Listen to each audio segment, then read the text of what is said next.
Hello friends, मैं हूं कुमुद। Mummy की रसोई बाई कुमुद में स्वागत है आपका।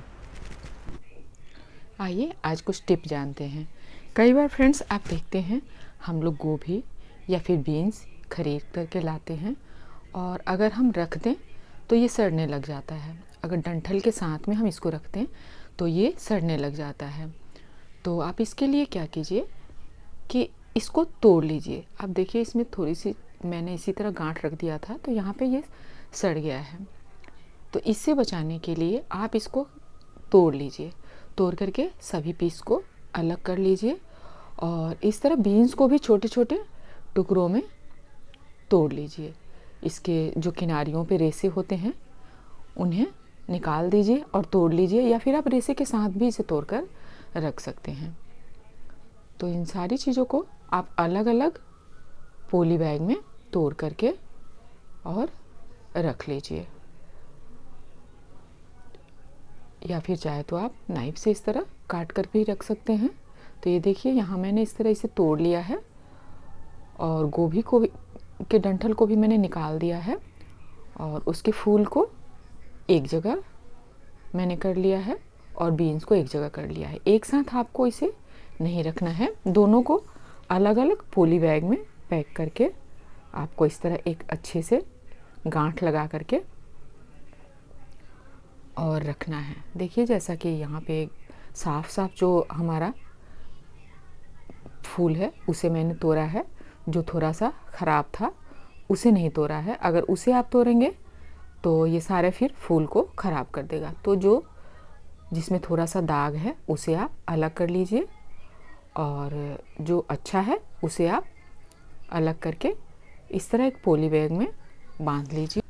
आप इस तरह अगर पॉली बैग में बांध कर रखेंगे ना अलग अलग, तो आप देखेंगे कि ये बिल्कुल ख़राब नहीं होगा। आप इसे फ्रिज में स्टोर कीजिए और ये 15 दिनों तक बिल्कुल ख़राब नहीं होगा।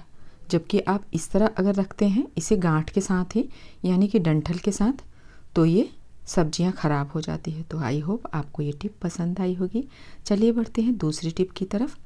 तो इस तरह मट्ठियाँ खरीद कर हम लाते हैं और इसे बाहर अगर हम किसी डब्बे में या फिर पॉली बैग में रखते हैं तो कई बार हवा लगने की वजह से ये सॉफ्ट हो जाता है बिल्कुल। तो आप इसको बाहर मत रखिए, आप इसे इस तरह, आप देखते हैं प्लास्टिक का हमारे पास खाना बाहर से जब हम मंगवाते हैं तो ऐसा डब्बा आता है, तो आप इसमें इसे रख लीजिए और रख करके इसे बंद करके आप अपने फ्रिज में इसे स्टोर कीजिए। आप अगर फ्रिज में इसे स्टोर करते हैं तो आप देखेंगे कि ये बिल्कुल जब भी आप निकालेंगे महीनों दिन तक भी ये ख़राब नहीं होता है, बिल्कुल वैसे ही फ्रेश और कुरकुरा रहता है। तो आई होप आपको मेरी ये टिप भी पसंद आई होगी। टिप अगर पसंद आए तो प्लीज़ लाइक शेयर और सब्सक्राइब किया कीजिए। चलिए बढ़ते हैं अगली टिप की तरफ। हम इस तरह बड़ियाँ खरीद कर लाते हैं। इसे फ्रेश रखने के लिए आप 1 चम्मच तेल डालिए और इसमें बड़ियाँ डालिए। 5 मिनट के लिए इसे हल्के आंच पे भून लीजिए और इसे स्टोर कीजिए। आप देखेंगे बड़ियाँ बिल्कुल ख़राब नहीं होंगी। और कई बार हम देखिए खीरा खरीद करके लाते हैं और ये कड़वा निकल जाता है, क्योंकि हम इसे गलत तरीके से इस तरह काट देते हैं, छील लेते हैं, और जब हम सैलड वगैरह में यूज़ करते हैं तो ये कड़वा निकल जाता है। तो आपको इसे इस तरफ से बिल्कुल नहीं काटना है।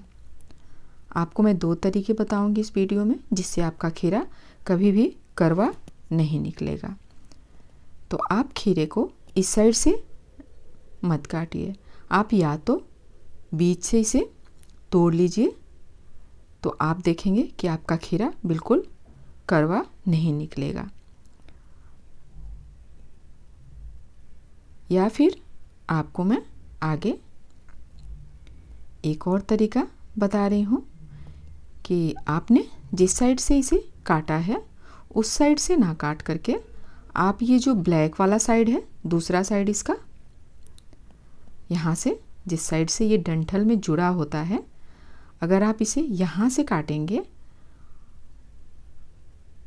तो आपका खीरा बिल्कुल कड़वा नहीं निकलेगा। तो आपको काट करके और इसे नमक लगा करके रगड़ देना है। मैंने इसमें नमक नहीं डाला है, लेकिन आप डाल लीजिए वैसे भी देखिए ये जो सफ़ेद सफ़ेद इधर झाग दिख रहा है ना, यही इसका कड़वापन है। तो ये अगर निकल गया तो आपका खीरा कड़वा नहीं निकलेगा।